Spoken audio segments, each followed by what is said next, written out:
Work by energy में सबसे पहला कॉन्सेप्ट है कि आप जब बुक ओपन करेंगे, कोई भी अच्छी बुक ओपन कर लें, आप अपनी बुक ओपन कर लें, जो आप एच.सी. वर्मा ओपन कर लें, आप कोई और बुक ओपन कर लें, उसकी जो लैंग्वेज है ना वर्क बाय एनर्जी की, बड़ी अजीब सी लैंग्वेज यूज़ करता है। आप 2 बार पढ़ेंगे कि ये क्या क्या लिखा हुआ है, समझ नहीं आ रहा है क्या बोल रहा है वो। पहले ना अपने कॉन्सेप्ट को ठीक करते हैं, हमें एटलीस्ट किताब पढ़नी आ जाए, पता लगे यार हमें पता ही नहीं लग रहा वो क्या लैंग्वेज यूज़ करे जा रहा है और मैं समझ नहीं आ रहा मैं करूँ क्या इसका। तो रूल नंबर 1, आपकी कोई भी किताब जब एनर्जी कंजर्वेशन लगाती है, मैं कैसे लगाता था, ये पेंडुलम है, ये पेंडुलम है, पेंडुलम यहाँ से यहाँ आया, मैं क्या बोलता था, potential energy and kinetic energy का सम यहाँ पे, potential energy and kinetic energy का सम यहाँ पे विल रिमेन सेम।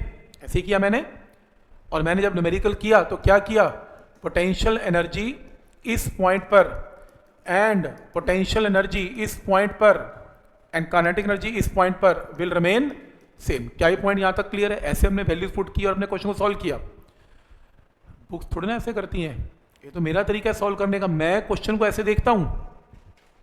बुक्स क्या करती हैं, potential energy 2, potential energy 1, kinetic energy 2, kinetic energy 1 equal to 0। और ये क्या चीज है, this is change in potential energy, this is change in kinetic energy equal to 0। तो कोई सोल्यूशन जब बुक का पढ़ोगे वो लिखेगा applying energy conservation, applying energy conservation, जैसी वर्ड लिखेगा अप्लाइंग एनर्जी कंजर्वेशन, वो साथ के साथ ये लाइन लिखेगा। स्टूडेंट कहता है यार ये क्या चक्कर है, चेंज डेल्टा पी डेल्टा के, ये क्या होता है? ये कुछ नहीं होता, ये वही होता है जो हम करके आए हैं। और बुक्स कैसे करती हैं, डेल्टा पी को क्या पुट करती हैं, फाइनल माइनस इनिशियल, और डेल्टा काइनेटिक को फाइनल माइनस इनिशियल और इक्वल टू 0। बात एक ही है, आप ऐसे यूज कर लो या आप ऐसे यूज कर लो, बात एक ही है। पहला कॉन्सेप्ट क्लियर है? ठीक है, आप बहुत सॉल्यूशन में देखेंगे इस लैंग्वेज को यूज करते हुए। क्या ये पॉइंट यहां तक समझ में आ रहा है? यहां तक कोई डाउट इसमें? ठीक, नेक्स्ट दूसरा पॉइंट, कुछ नहीं, इक्वेट कर दिया, लेफ्ट वाले को राइट वाले को लेफ्ट की तरफ ले आए, इसको चेंज बोलते हैं तो डेल्टा लिख लिया, चेंज बोलते हैं डेल्टा लिख लिया। तो डेल्टा काइनेटिक का मतलब है final kinetic minus initial kinetic, ये मतलब है। पहला पॉइंट हो गया क्लियर। अब दूसरा पॉइंट सुनो। दूसरे पॉइंट में हमने किया था कि वर्क एनर्जी थ्योरम कैसे काम करती है ना। वर्क एनर्जी थ्योरम क्या थी? वर्क एनर्जी थ्योरम थी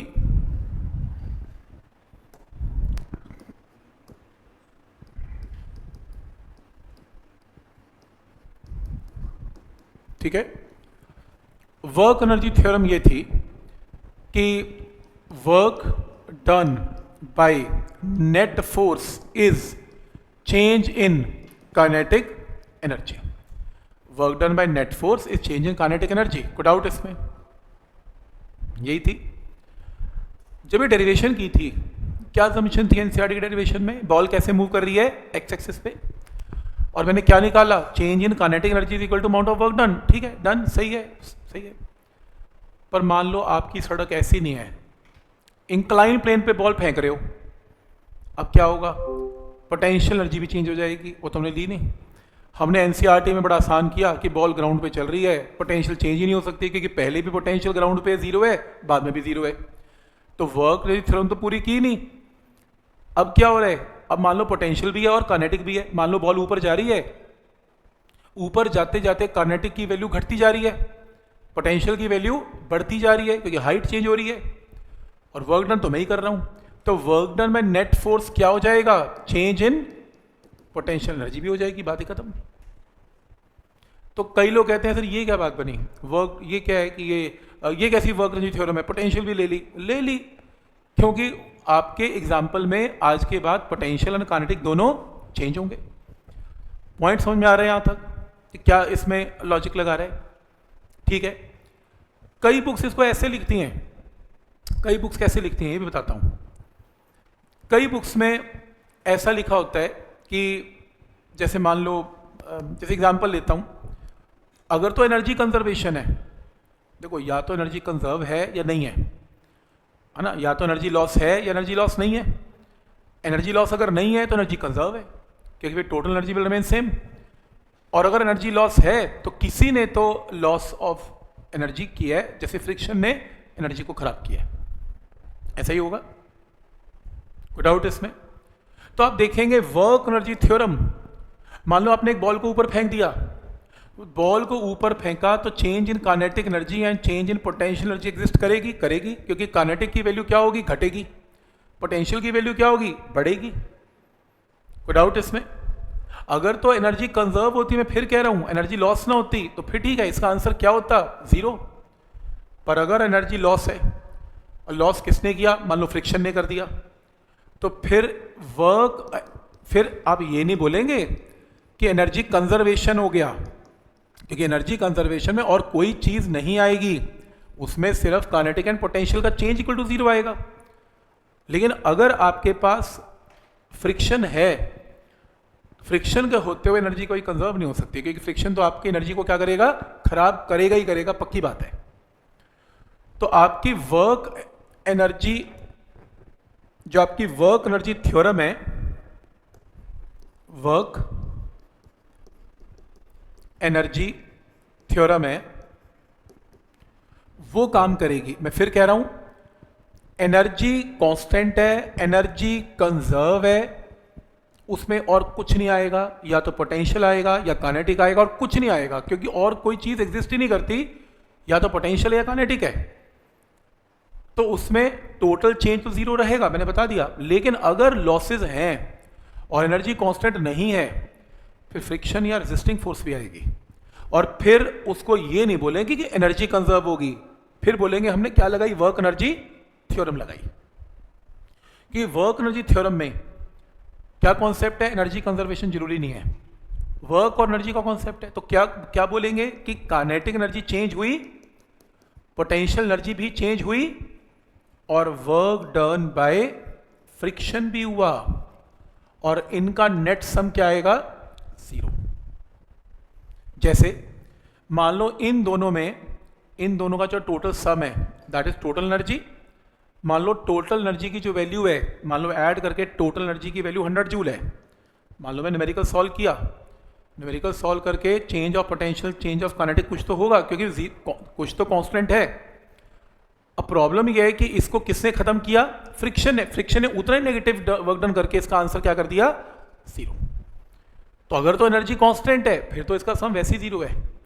पर अगर आपका एनर्जी कांस्टेंट नहीं है, तो change of kinetic, change of potential फिर 0 आंसर देगी, कुछ तो आंसर देगी, और उसको 0 करने के लिए क्या करना पड़ेगा, वर्क डन।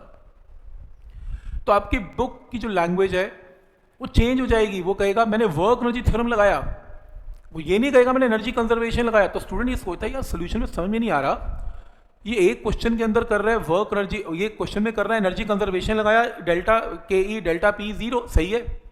अगला ही क्वेश्चन आएगा, उसमें कहेगा डेल्टा पी डेल्टा के ई और वर्क डन में फ्रिक्शन इक्वल टू 0, समझ नहीं आ रहा, उसका नाम लिख नहीं रहा एनर्जी कंजर्वेशन, उसका नाम क्या लिख रहा है, वर्क एनर्जी थ्योरम।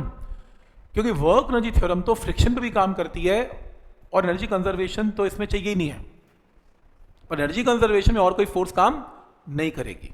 तो मैं ये बताने की कोशिश कर रहा हूं, क्योंकि होगा क्या, जब आप देखो वैसे तो क्वेश्चन हो जाए तो हो जाए, प्रॉब्लम नहीं है, शायद इसकी जरूरत नहीं पड़ेगी आपको। इसकी जरूरत तब पड़ेगी जब आप किताब का सोल्यूशन या नेट का सोल्यूशन चेक करोगे कि देखूं तो सही किया कैसे। तो आप उस लैंग्वेज को नहीं पकड़ पाएंगे अगर आपने लैंग्वेज को देख नहीं रखा। तो मैं आपको पहले लैंग्वेज से यूज टू करवा रहा हूं कि चीजें कैसे लिखी हुई हैं किताब में। फिर हम कुछ नहीं करेंगे, आज के लेक्चर में कुछ न्यूमेरिकल आज करेंगे, उसके बाद कुछ नहीं करेंगे।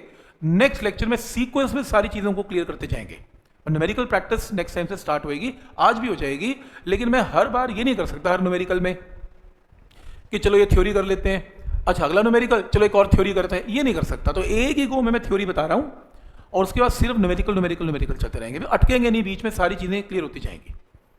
पहला कॉन्सेप्ट क्लियर है। चलो ये तो आप ऐसा लगाते नहीं है, वो बात अलग है, मैंने इसलिए बताया क्योंकि लैंग्वेज ऐसे यूज कर रहे हैं, ठीक। और स्पेशली जो लोग एचसी पढ़ रहे हैं, मैंने बताया उसकी पहला पेज खोल के देख लें, वो भाषा ही ऐसी यूज करता है, वो सब ऐसी बातें करता है, ठीक है। मैंने वहीं सीखी है, ठीक है, मैंने सारा पढ़ा हुआ है और मैंने वहीं से सारा कुछ करवाया आपको, और मैं उसी की भाषा यूज कर रहा हूँ। आगे तो बेसिकली कुछ नहीं है, जो लैंग्वेज यूज है वो इसको, ये लैंग्वेज देखो आप चेक करोगे, मैंने पूरी एचसी ही लिखी हुई है सारी। अब देखो ना यार, एचसी वर्मा आती है, वो कहती है ठीक है चलो सीखते हैं, एनर्जी का कॉन्सेप्ट सीखते हैं। वो पहली लाइन लिखती है delta u is equal to minus डब्ल्यू। बच्चा कहता है अच्छा यार ये क्या है, अभी माइनस क्या है। फिर आगे पढ़ता है, कोशिश देखो करता है, अच्छा delta U U F minus U I. उसके दिमाग में ये फंसी हुई है, माइनस क्यों, नहीं समझ में आता। बता रहा हूँ मैं, उस बुक का एक्सपीरियंस बता रहा हूँ मैं आपको। पता कहता है माइनस क्यों, चलो कोई बात नहीं आगे। फिर कहता है work done F is a function of x d x, सही है। फिर कहता है delta u is minus F D x, ये क्या चक्कर, आप चेक कर लो अपनी बुक, यही लिखा हुआ है बिल्कुल सेम, मैंने वहीं से लिखा है।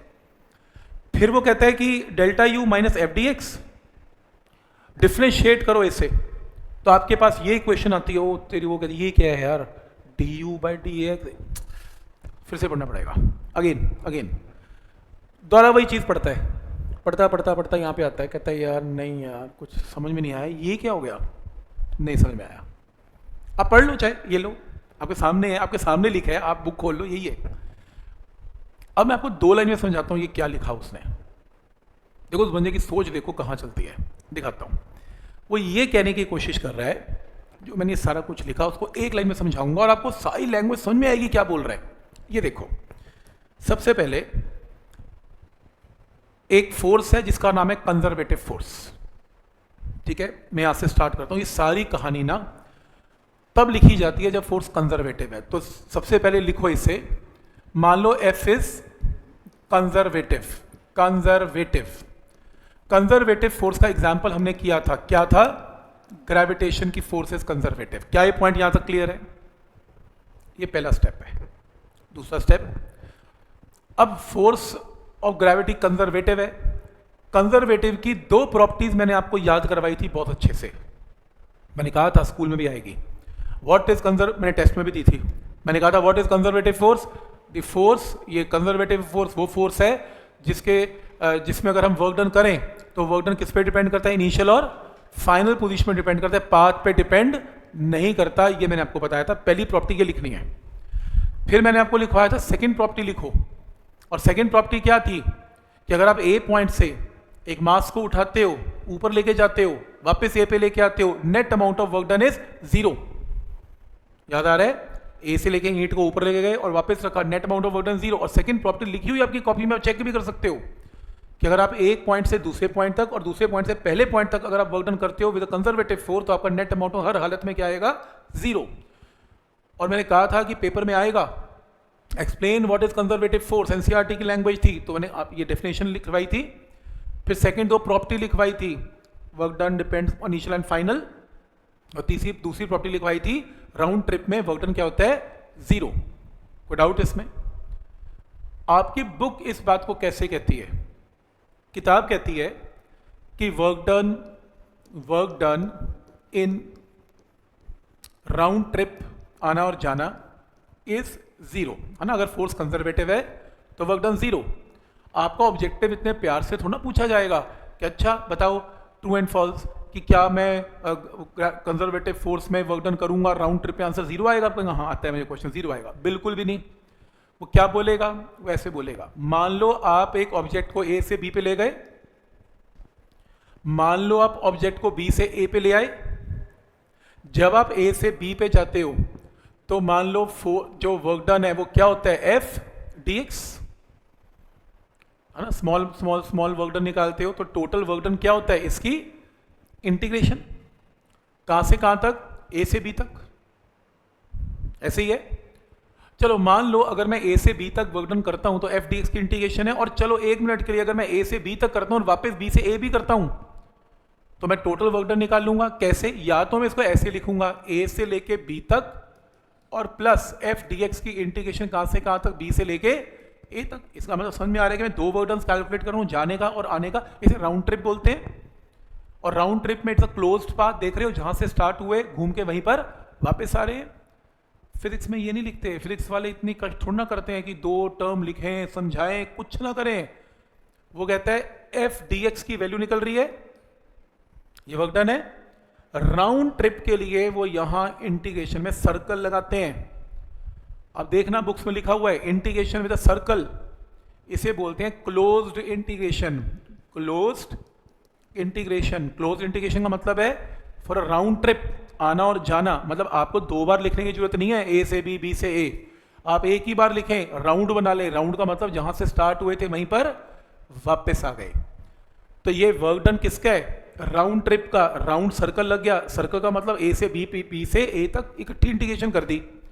और अगर फोर्स कंजर्वेटिव है, इसका आंसर क्या आएगा? 0। ऑब्जेक्टिव ऐसे पूछेगा कि close integration of F D x, क्या आंसर 0 देगा? आप कहेंगे हाँ आंसर 0 देगा। आप लैंग्वेज पकड़ रहे हैं। वो ये तो ना पूछेगा क्या कंजर्वेटिव फोर्स में वर्क डन 0 होता है, आप कहेंगे हाँ 0 होता है। तो एनसीईआरटी पूछती है, कंपटीशन पूछता है क्या कंजर्वेटिव फोर्सेस में close integration of F and D x, क्या आंसर 0 देगा? बिल्कुल 0 देगा। समझ में आ रहा है? ये लैंग्वेज पॉइंट क्लियर है यहां तक?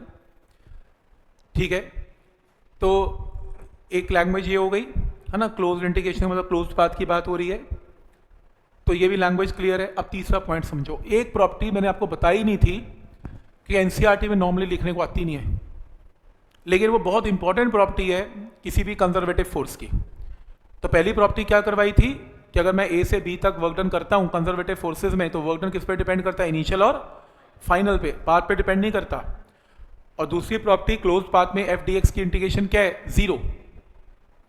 और रादर आपकी बुक्स में ये भी लिखा होगा एफ डी एक्स की जगह एफ के ब्रैकेट में एक्स। नॉन मेडिकल वाले समझते हैं, मेडिकल वाले को समझना पड़ेगा। नॉन मेडिकल वालों को पता है f is a function of x. Medical के कौन है? ठीक है, तो इसका मतलब ये होता है जैसे एफ की वैल्यू है एक्स स्क्वायर, एफ जो है किस पे डिपेंडेंट है? एक्स पे, है ना। एक्स की वैल्यू चेंज होगी तो एफ चेंज होगा। तो मैथ के लोग इसको ऐसे लिखते हैं F bracket x is x square. ये लिखने का तरीका है कि जो फोर्स का फॉर्मूला है वो किस पे डिपेंडेंट है? वो एक्स पे डिपेंडेंट है। इसे मैथ के लोग बोलते हैं F is a function of x. करवा दिया मैथ में सारा? ठीक है, तो आपको समझ में आ रहा है।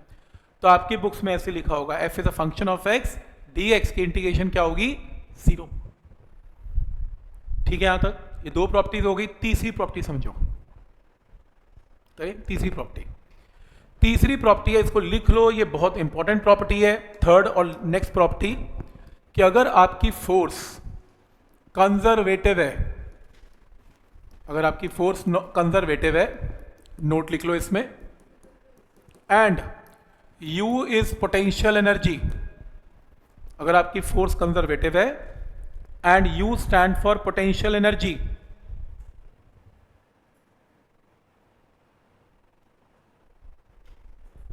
क्या पॉइंट यहां तक क्लियर है? तो कंजर्वेटिव फोर्सेस में फोर्स का एंड एनर्जी का ये फॉर्मूला आपकी बुक्स में लिखा हुआ है। किसने देखा है? F is minus d u by d are, देखा होगा, यहां पर देख करो।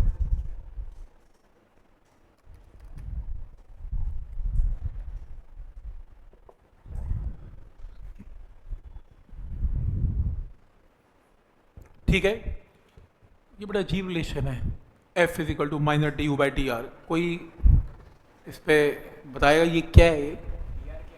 डी आर डिस्टेंस है, स्मॉल डिस्टेंस, डी एक्स ले लो, डी आर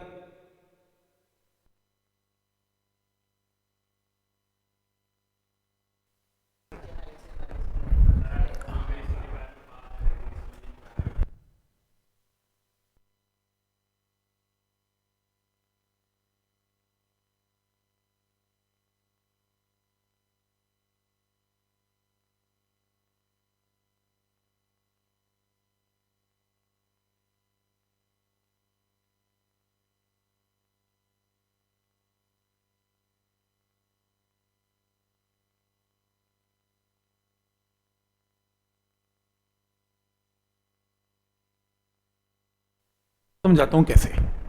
आप मुझे एक बात बताओ कि अगर सपोज करो कि मैं एक ऑब्जेक्ट को ऊपर लेके जा रहा हूँ या कहीं भी लेके जा रहा हूँ, मैंने क्या लगाई? फोर्स। सही, फोर्स लगाई। और मान लो स्मॉल डिस्प्लेसमेंट बॉडी की कितनी हुई? D R. ध्यान आगे, मैंने फोर्स एफ लगाई, डिस्प्लेसमेंट मान लो डी एक्स की जगह डी आर। कोई बात नहीं, D R is not a radius please. D R जैसे डी एक्स लेते हैं small displacement, D R is a small displacement. तो एफ और डी आर ये क्या आ गया? Small amount of work done. कोई डाउट इसमें? सही है, यहां तक क्लियर है? नेक्स्ट, ये वर्क डन किसने किया? किसने? ग्रेविटेशनल फोर्स ने किया, कंजर्वेटिव फोर्स यानी ग्रेविटेशनल फोर्स ने, कि मैंने किया? आज तक जब जब तुमने FDR लगाया वो वर्क डन किसने किया? मैंने किया। हाँ, हमने किया। ये ग्रेविटी का वर्क डन थोड़ी ना है, फोर्स भी मैं ही लगा रहा हूं यार, तो डिस्प्लेसमेंट भी मैं ही करवा रहा हूं, तो मेरा ही वर्क डन है। इस वर्क डन को क्या बोलते हैं? एक्सटर्नल। नाम दिया था ना कि अगर ग्रेविटी काम करती है तो फोर्स जो है वो ग्रेविटी की फोर्स है, कंजर्वेटिव फोर्स ने वर्क डन किया। पर जब हम FDR लगाते हैं तो वर्क डन क्या होता है? हम करते हैं, हमें फिजिक्स में क्या बोलते हैं? एक्सटर्नल। कोई डाउट इसमें? क्या स्टेप यहां तक क्लियर है? तो this is work done by external. अब नेक्स्ट पॉइंट है, this is work done by external. मैंने आपको एक चीज बताई थी कि जब मैं एक ऑब्जेक्ट को एक हाइट पर लेके जाता हूं तो मैं क्या करता हूं? मैं वर्क डन करता हूं। वर्क डन मेरा होता है एक्सटर्नल, और वो वर्क डन स्टोर हो जाता है बॉडी में in the form of potential energy du। मैंने dw किया, बॉडी में du स्टोर हो गया। लेकिन साथ में ये भी ट्रू है कि अगर वर्क डन बाय एक्सटर्नल ये है, ये रहा वर्क डन बाय एक्सटर्नल है, तो अगर मैं ये बोलूं what is work done by gravity, तो ग्रेविटी ने कितना काम किया? Minus of external. मैंने आपको हमेशा बताया और एनसीईआरटी में ये चीज बताई थी कि जितना काम मैं करता हूं, ग्रेविटी का काम और मेरे काम में क्या अंतर है, क्या डिफरेंस है? हम साइन क्या लगाते हैं? माइनस। ये बात हुई थी जब हमने एनसीईआरटी की थी इसकी, और हमने डिस्कस किया था कि अगर मैं एक ऑब्जेक्ट को ऊपर उठाता हूं तो मेरी पोटेंशियल एनर्जी mgh, मेरा वर्क डन है mgh जो मैं करता हूं। लेकिन ग्रेविटी जब वो सेम काम करती है तो आंसर होता है माइनस mgh। दोनों में अंतर क्या होता है? दोनों में डिफरेंस क्या होता है? माइनस का डिफरेंस होता है। कोई डाउट इसमें? क्या स्टेप यहां तक क्लियर है? ठीक। अच्छा, ऐसा करें, मैं एक्सटर्नल से वर्क डन करवाना ही नहीं चाहता, मैं तो ग्रेविटी से काम करवाना चाहता हूं, कंजर्वेटिव फोर्स से काम करवाना चाहता हूं, तो क्या लिखेंगे? Minus dw। भाई अगर आप एक्सटर्नल का वर्क डन नहीं लेना चाहते, ग्रेविटी का लेना चाहते हो, तो आपको साइन क्या लगाना पड़ेगा? माइनस। लेकिन अब ध्यान रहे, इस बार work done is done by gravitational force या कंजर्वेटिव फोर्स। इसमें वर्क डन, इस रिलेशन में work done is done by external, इसमें work done is done by gravity की फोर्स यानी कि कंजर्वेटिव फोर्स। तो साइन क्या लग गया? नेगेटिव। कोई डाउट इसमें? जो मैं काम करता हूं उतनी एनर्जी स्टोर हो जाती है du। ठीक, तो यहां पर मैं क्या पुट करूंगा? du, क्योंकि जो मैं काम करूंगा वही मेरी एनर्जी है, potential. du is equal to f into dr, f is equal to minus du by dr। आ गया आंसर। ये ऐसे आया आंसर। और इसमें इंपॉर्टेंट ये है कि इसमें फोर्सेस मेरी अप्लाइड फोर्स नहीं है, ये कंजर्वेटिव फोर्स है यानी कि ग्रेविटी की फोर्स है। ठीक बोला आपने? इन्होंने यही तो बोला कि अगर मान लो एक ऑब्जेक्ट को उठा के, एग्जाम्पल है, मैं r डिस्टेंस ऊपर ले जाऊं, रेडियस नहीं है भाई, ये देख, एक ईंट को उठा के r डिस्टेंस ऊपर ले जा, तो बोल एनर्जी कितनी स्टोर हो गई? mgr। तो जरा करना सॉल्व, माइनस mg बाहर आ गया, dr बाय dr क्या है? 1। तो ग्रेविटी ने क्या फोर्स लगाई थी? Minus mg। तो समझ में आ रहा है यहां तक कि क्या माइनस mg फोर्स कैसे आ रही है? क्योंकि ग्रेविटी की फोर्स की बात हो रही है, मेरी फोर्स की बात नहीं हो रही। अगर मेरी फोर्स की बात होती तो प्लस mg, मैं तो पॉजिटिव लगाऊंगा ना, तो ग्रेविटी क्या लगाएगी? नेगेटिव। तो ये प्रूफ आपसे कोई पूछेगा नहीं, वैसे भी कंपटीशन है भाई, प्रूफ पूछने होते हैं, मैं आपको प्रूफ करवा ही देता, डेरिवेशन तो मैं करवा ही चुका हूं सारी, प्रूफ नहीं आएगा। और आपको पॉइंट समझ में आ रहा है कि इसका कॉन्सेप्ट कैसे रीड करना है, तो आपको एक ही रिजल्ट पता होना चाहिए, f is equal to minus du by dr। ये इंपॉर्टेंट रिजल्ट है। तो जो कंजर्वेटिव फोर्स है वो एनर्जी के साथ कैसे रिलेटेड है? Minus du by dr related है। क्लियर है यहां तक? कोई डाउट इसमें? ठीक है, बड़ा इंपॉर्टेंट रिजल्ट है। समझ में आ रहा है यहां तक? कुछ नहीं है। हाँ जी, ये क्लियर है, यही वाला। अगला मैंने वर्क डन बाय ग्रेविटी पूछा, ये एक्सटर्नल वर्क डन, ग्रेविटी और मेरा वर्क डन में नेगेटिव का फर्क होता है तो माइनस लगा दिया। पर ये वर्क डन किसका है? ग्रेविटी यानी कि कंजर्वेटिव फोर्स का है। अब माइनस चल पड़ा। तो जब ये रिजल्ट यूज करते हैं तो माइनस साइन क्या शो करता है? कि this is force of conservative. du, वो तो मान लो चेंज ऑफ पोटेंशियल एनर्जी होगी ना du। जैसे मैंने वर्क डन किया, पोटेंशियल एनर्जी भर गई उसमें du। जैसे मैंने वर्क डन किया 10 जूल, तो पोटेंशियल एनर्जी है 10 जूल। और अगर मान लो 10 जूल, अगर मेरे एक्सटर्नल की बात हो रही है तो यार 10 पुट कर देना, लेकिन अगर ग्रेविटी की बात हो रही है तो -10 पुट कर देना, तो माइनस भी आएगा ना यहाँ पर। ग्रेविटी का काम है तो फिर माइनस में चलेगा, और मेरा काम है तो ये चीज़ पॉजिटिव में चलेगी, ऐसे। अब इसका एप्लीकेशन क्या है? कम से कम कह रहा हूँ, कम से कम +1 +2 में ये रिजल्ट आज भी यूज होगा, ये रिजल्ट ग्रेविटेशन के अंदर भी यूज होगा, ये रिजल्ट इलेक्ट्रोस्टैटिक में यूज होगा, ये रिजल्ट मैग्नेटिक में यूज होगा, तो इस सब में यूज होगा। कॉन्सेप्ट यही है सारा। इसके ऊपर क्वेश्चन देखते हैं क्या आते हैं, लेकिन उससे पहले यहाँ देख लें, कुछ नहीं लिखना आपने। अब आप चेक कर लेना अपनी किताब में क्या लिखा हुआ है कि work done is delta U. अब ये क्या कहानी है? ये वही कहानी है कि इसमें वर्क डन जो है वो एक्सटर्नल है, और डेल्टा यू का मतलब जो वर्क डन या चेंज ऑफ एनर्जी है वो ग्रेविटी की एनर्जी है। और इनमें अंतर क्या होता है, डिफरेंस क्या होता है? माइनस का है। ऐसे बोल सकते हो delta U change in energy है। अगर तो एक्सटर्नल का वर्क डन की बात करनी है, एक्सटर्नल की, फिर तो यहाँ डब्ल्यू लगा लेना। हम ऐसा यूज करते हैं कि जो वर्क डन किया एक्सटर्नल है वही चेंज इन पोटेंशियल एनर्जी है। लेकिन अगर बात किसकी करनी है? ग्रेविटी की। और अगर ये वर्क डन में एक्सटर्नल नहीं है, ग्रेविटी है, तो फिर साइन क्या लगाना पड़ेगा? माइनस। मैं ये कहने की कोशिश कर रहा हूं, जब मैं क्लास में आता हूं तो मैं ऐसे बोलता हूं कि जो वर्क डन किया वही चेंज इन एनर्जी है, क्योंकि ये वर्क डन हमेशा किसका होता है? एक्सटर्नल का होता है। तो जो एक्सटर्नल का वर्क डन है वो एनर्जी है और चेंज है। लेकिन मैंने ये कहा कि अगर आप ग्रेविटी का वर्क डन की बात करते हो तो साइन क्या आएगा यहां पर? नेगेटिव। ये इसने यूज किया। अब आपको ये किताब समझ में आएगी कि लिखती क्या है।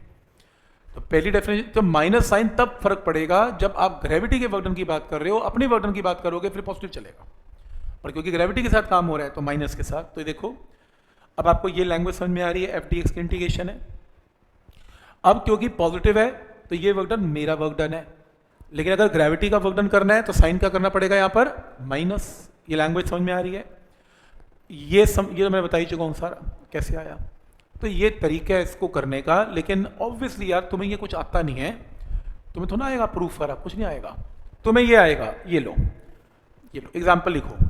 फॉर एग्जाम्पल, गिवन u की value is 5x², find f, और फोर्स इज कंजर्वेटिव। ये गिवन है, कंजर्वेटिव है।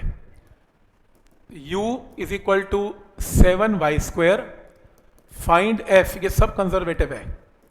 u is equal to 8z, find f, and next u is equal to 5x plus 7y plus 8z, या फिर चलो और question change कर देते हैं। तो given u is equal to 3x², 5y², 7z², find f vector at 1,1,1। ये लो, ध्यान से देखो क्या क्वेश्चन है।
मैं एग्री करता हूँ। तो आपने क्या लगाया, f is equal to minus d u by d x. R का कोई फिक्स नहीं है रेडियस भाई, अगर वेरिएबल x चल रहा है तो डिस्टेंस x है, तो अपन भी x लेंगे इसमें। तो क्या होगा, f is equal to minus d by d x of u की वैल्यू कितनी है 5x स्क्वायर। बोलो आंसर क्या है, डिफरेंशिएट करके -5 कांस्टेंट और x स्क्वायर की 2x, तो -10x हो गया सबका, ऐसे आया। Next f is equal to minus d by d y of u। ध्यान से, अब वेरिएबल y चल रहा है तो फॉर्मूला चेंज हो गया, minus d u by d y हो गया। आर का रट्टा नहीं मार सकते, ये आर होता है, y है तो y ले लो, कोई बात नहीं। f is equal to minus d by d y of u। u कितना है 7 वाई स्क्वायर, इसको डिफ्रेंशिएट करो -14y, सही। Similarly f is equal to minus d by d क्या हो जाएगा, z हो जाएगा। तो यहां से जब डिफ्रेंशिएट करोगे तो -8। कोई डाउट इसमें? और मैं गारंटी के साथ बोल सकता हूं आपको तीनों में से कोई न्यूमेरिकल नहीं आएगा पेपर में। क्यों देगा यार तुम्हें न्यूमेरिकल? वो न्यूमेरिकल तो ये देगा ऑब्वियसली यार, तुम्हें तीनों चीजें देगा। आपकी बुक में जो आपसे डाउट नहीं हो, जो डाउट आए थे ना, जो पीवीक्यू में डाउट आने, वो ये है क्वेश्चन, यहां पे अटकने वाली बात है। करें स्टार्ट ये क्वेश्चन। कोई किसी का आंसर आ रहा है ये वाला? कैसे तुमने डिफरेंशिएट कैसे किया? डी यू बाई डी क्या किया, फिर ऐड कर दिया,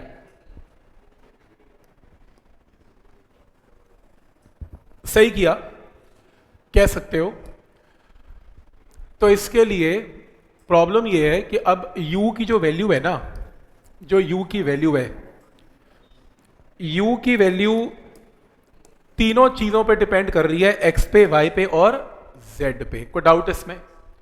मैं कंफ्यूज हो गया कि मैं माइनस डी यू बाई क्या पुट करूं, dx करूं पर फिर y नाराज हो जाएगा, dy करूं तो z नाराज हो जाएगा, dz करूं दोनों नाराज हो जाएंगे, कैसे होगा, बात ही नहीं बनेगी। तो फिर एक फॉर्मूला नोट करो, ये देखो इधर फॉर्मूला नोट करो, f vector is equal to minus, ये इधर इधर इधर काम की चीज मिस कर रहे हो, f vector is equal to minus, formula note करो, d बाई डी एक्स। ध्यान से, मैं जान के d को ऐसे ही लिखना है, d को चेंज किया, शक्ल चेंज कर दी d की, इसको बोलते हैं पार्शियल डेरिवेटिव। वो फुल डेरिवेटिव था d, ये पार्शियल आधा डेरिवेटिव है, इसको थोड़ा टेढ़ा मेढ़ा d बनाना है।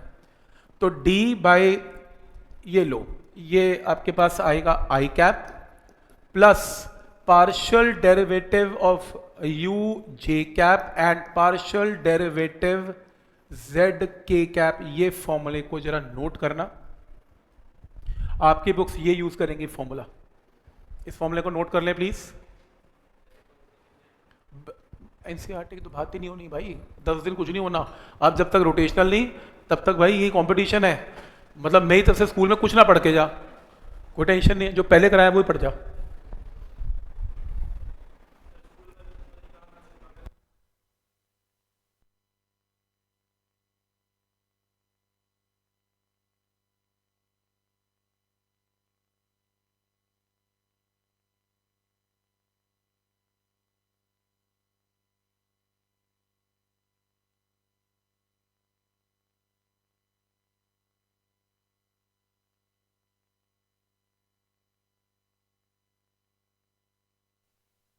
पार्शियल और फुल डेरिवेटिव यूज कैसे करना है, ध्यान से देखना।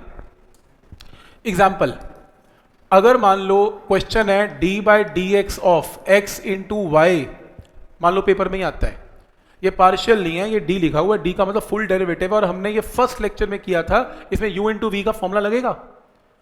याद करो, x भी वेरिएबल, y भी वेरिएबल, तो क्या लगेगा, एक बार x बाहर डिफरेंशिएशन ऑफ y और एक बार y बाहर डिफरेंशिएशन ऑफ x। ये इसका करेक्ट आंसर है। तो मैंने किसका फॉर्मूला लगाया, u इंटू वी का। लेकिन अगर सेम क्वेश्चन किस में आता है, पार्शियल में आता है, ये देखो d by d x of कितना, x इंटू वाई, ये देखो x इंटू वाई।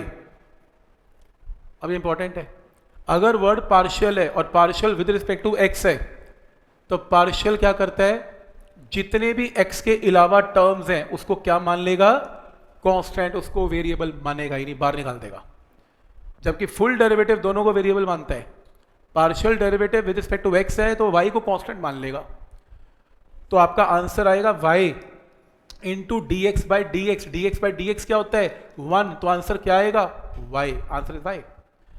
क्या ये पॉइंट समझ में आ रहा है यहां तक? ये फर्क है फुल और पार्शियल में। सही।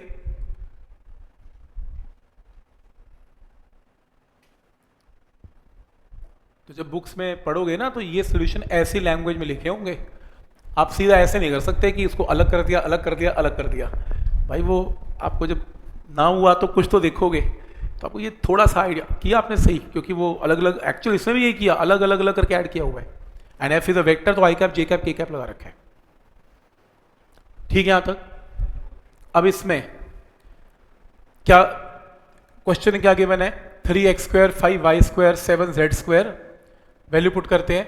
ये देखो तो मेरे क्वेश्चन में मुझे एफ वेक्टर निकालना है। F vector equal to minus partial derivative, बोलो क्या फॉर्मूला था 3x² 5y² 7z² I cap plus partial derivative 3x² plus 5y² plus 7z² के पीछे कौन सा cap J cap, J cap right, plus partial derivative of 3x² plus 5y² plus 7z² के पीछे कौन सा कैप के कैप। कोई डाउट इसमें? तो एफ फैक्टर में यू पुट कर दिया हर जगह। अब करें पार्शियल डेरिवेटिव, बोलो आंसर क्या होगा माइनस ऑफ, जब मैं इसे डिफरेंशिएट करूंगा तो 3 बाहर आ गया, x² की डिफरेंशिएशन क्या होगी 2x, लेकिन जब मैं इसे और इसे डिफरेंशिएट करूंगा तो क्या आएगा 0, क्योंकि पार्शियल है y और z को कांस्टेंट मान लेगा और कांस्टेंट डिफरेंशिएशन क्या होती है 0। तो करने की जरूरत ही नहीं है, सीधा आई कैप। नेक्स्ट इसको कांस्टेंट मान लेगा क्योंकि partial with respect to y है, तो इसकी डिफरेंशिएशन क्या होगी 10y j कैप, और ऐसी पार्शियल इसको कांस्टेंट मानेगा, इसकी डिफरेंशिएशन 0, तो आंसर क्या आएगा 14 z कैप ऐसे। और एंड में आपको कोऑर्डिनेट्स भी गिवन है कि x y एंड z का कोऑर्डिनेट कितना गिवन है 1, तो एफ फैक्टर की सॉल्व करके वैल्यू आएगी 6 i cap 10 j cap 14 k cap. Answer, ये आंसर है इसका। पॉइंट समझ में आ रहा है यहां तक कि क्या आंसर है इसका? कोई डाउट इसमें?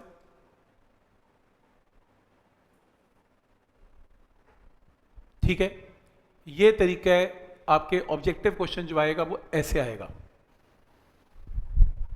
ठीक है, और अगर ये ना आया तो आपको 2 किस्म के और क्वेश्चन दिखेंगे, आपको दिखाता हूं वो क्वेश्चन क्या है। यहां तक क्लियर है?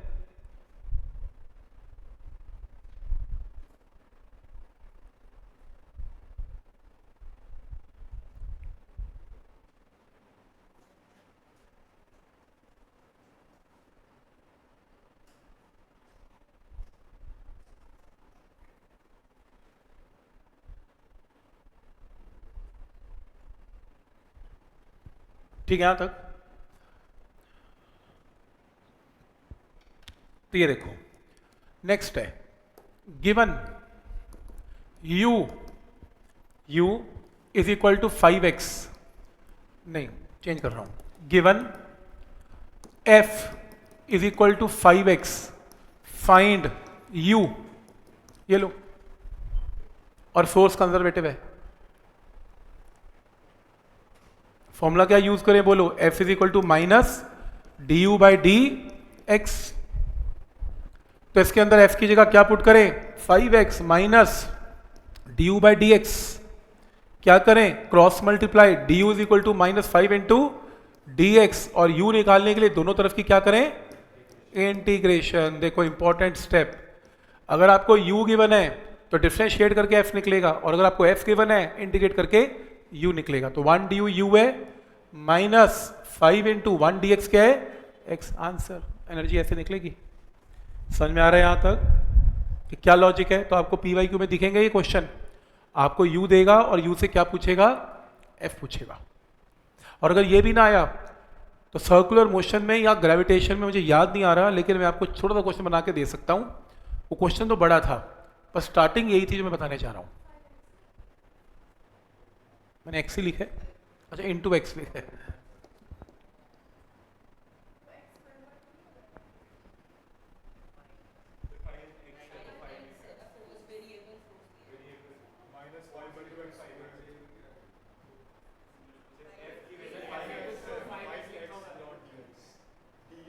ओ 5x है, फंक्शन ने गलत पुट किया, अच्छा वो ठीक है। तो मैं भी सोचूं यार बड़े अजीब अजीब से फेसेस बन रहे हैं, हो क्या रहा है ये।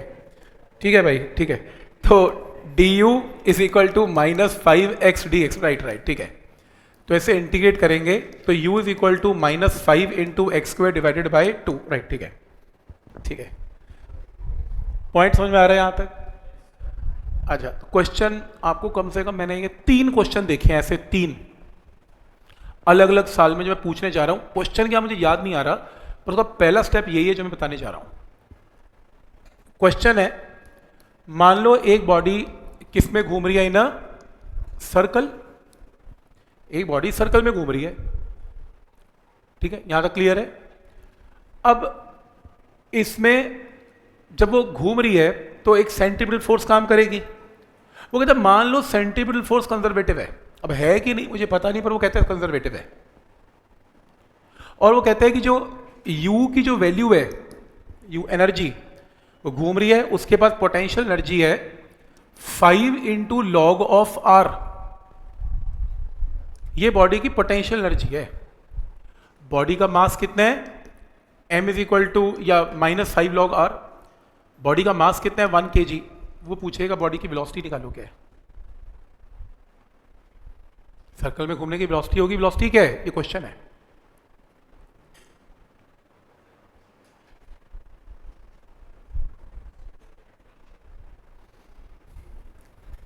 क्या करें, पहला formula F is equal to minus d u by d are.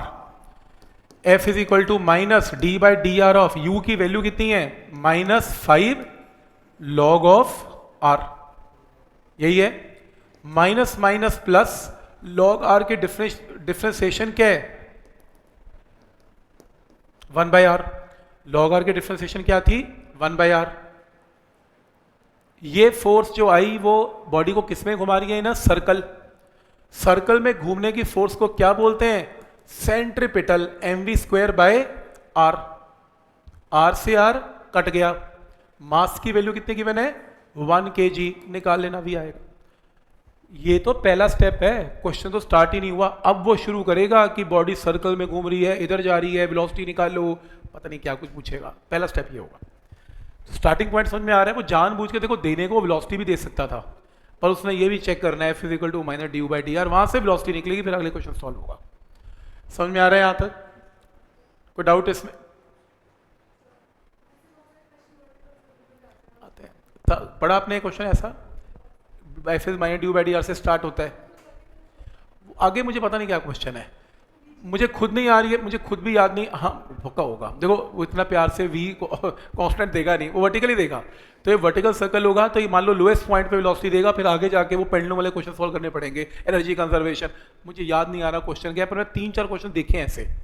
कौन से चैप्टर में ये भी याद नहीं आ रहा, ग्रेविटेशन में देखे कि सर्कुलर में देखे, कहाँ देखे हैं मैंने, हाँ वर्ग पार में होंगे ये, सही है, हाँ याद आ रहा है। वर्ग पार के अंदर ऐसे क्वेश्चन है, राइट, 3-4 क्वेश्चन कम से कम ऐसे हैं। इसका पहला स्टेप ये है। तो जब आपने सोल्यूशन देखे होंगे तो पहला स्टेप समझ में आया कि वो क्या रहा है, अब समझ में आएगा। अब आगे की कहानी सेम है जो की हुई है, ठीक है यहां तक, कोई डाउट इसमें? नेक्स्ट है, आपके पास लेट अस सपोज एक ट्यूब है, बना लो, बनाना है तो बना सकते हो। एक ट्यूब है, ये ट्यूब में लिक्विड है,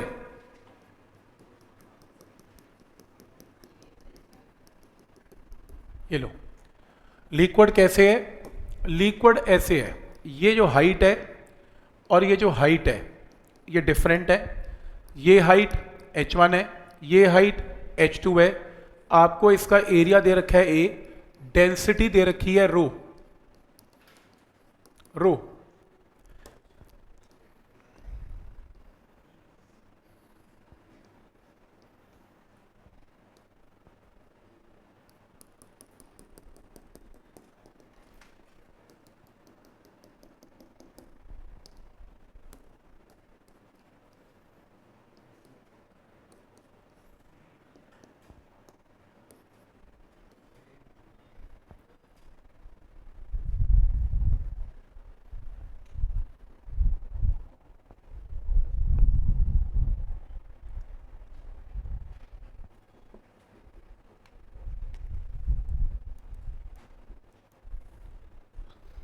देखो दो ट्यूब नहीं है, ट्यूब एक ही है।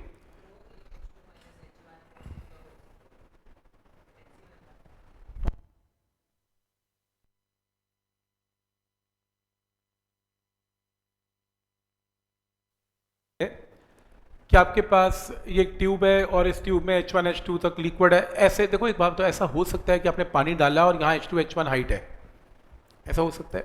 घर जाके डालना, एक यूट्यूब ले लेना, पानी डालना, बराबर हाइट आएगी कि अनइक्वल आ सकती है? इक्वल आएगी। ऑब्वियसली डेंसिटी बराबर है, तो ऐसा हो ही नहीं सकता कि यहाँ ज़्यादा पानी गिर गया वहाँ कम, चढ़ा ही नहीं ऊपर, ये कैसे बात, ऐसे नहीं हो सकता।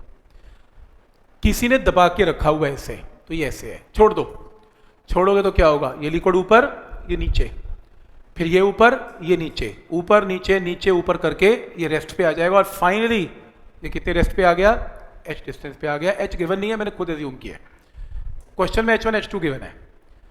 अब मैंने तो छोड़ दिया इसे, ये टू एंड फ्रो मोशन में रेस्ट पे आ गया, तो इसको रेस्ट पे कौन लाया, ग्रेविटी।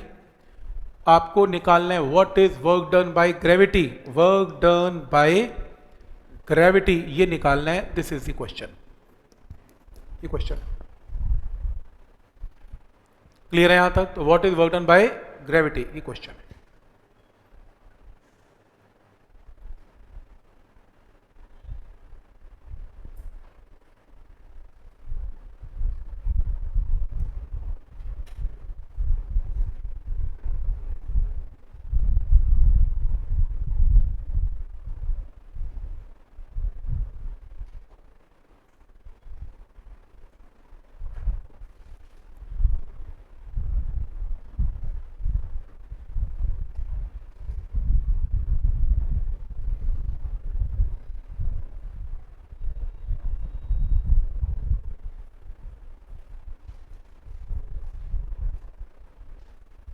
कोई डाउट इसमें? करें यहां तक? नेक्स्ट है, देखो h आपको गिवन नहीं है, तो आपको अगर h निकालना है तो क्या करना पड़ेगा, ध्यान से देखना। h निकालने के लिए क्या करना है, h निकालने के लिए जितना वॉल्यूम यहां पे है लिक्विड का, उतना वॉल्यूम यहां पे है लिक्विड का, sorry, this volume plus this volume is equal to this volume plus this. देखो हॉरिजॉन्टल लिक्विड को मत छेड़ो, क्योंकि वो तो जितना पहले उतना बाद में। आपका रीअरेंजमेंट वर्टिकल लिक्विड का है, तो वर्टिकल लिक्विड में इसका वॉल्यूम कितना है, एरिया इंटू H1, देख रहे हो, एरिया इंटू हाइट। इसका वॉल्यूम कितना है, एरिया इंटू हाइट। इसका वॉल्यूम कितना है, एरिया इंटू हाइट, और उसका वॉल्यूम कितना है, एरिया इंटू हाइट। तो पॉइंट क्लियर है, area into height, area into height, area into height, area into height. यहां से area area area area cut गया, और h की वैल्यू सॉल्व करके क्या आ रही है, H1 plus H2 divided by 2। तो ये आपके पास क्या आ गया, ये आपके पास h आ गया। पॉइंट क्लियर है यहां तक? ठीक, कोई डाउट है इसमें?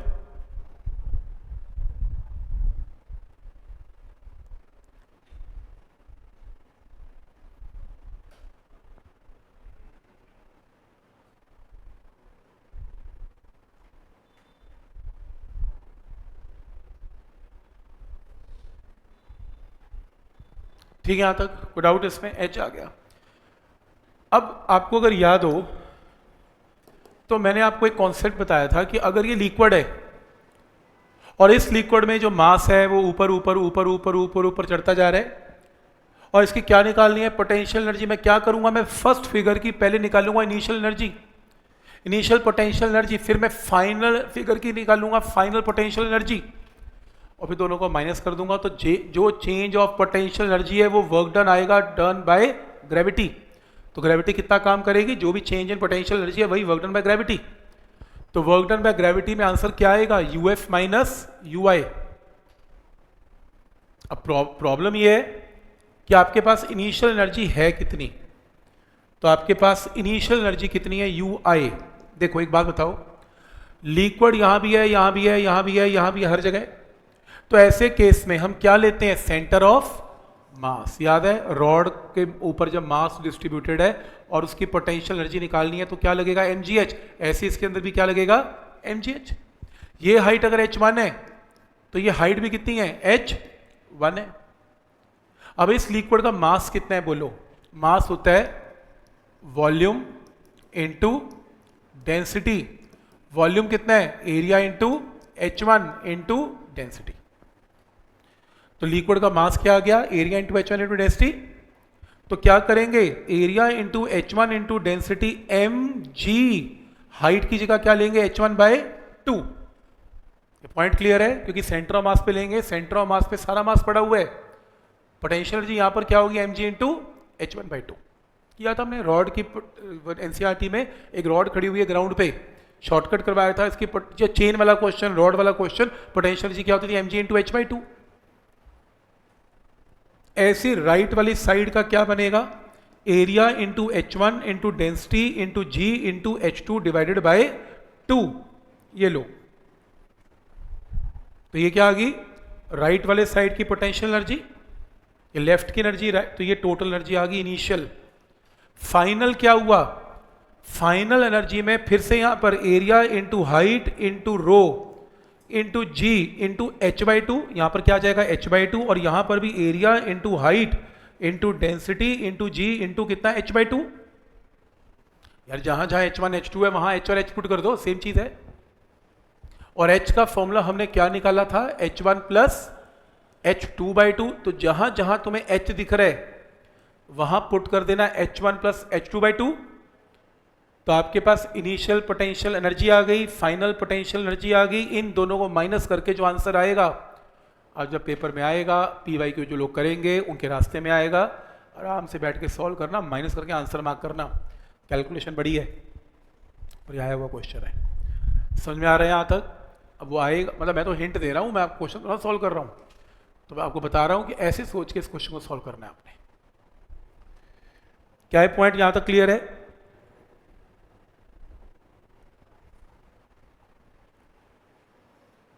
सही।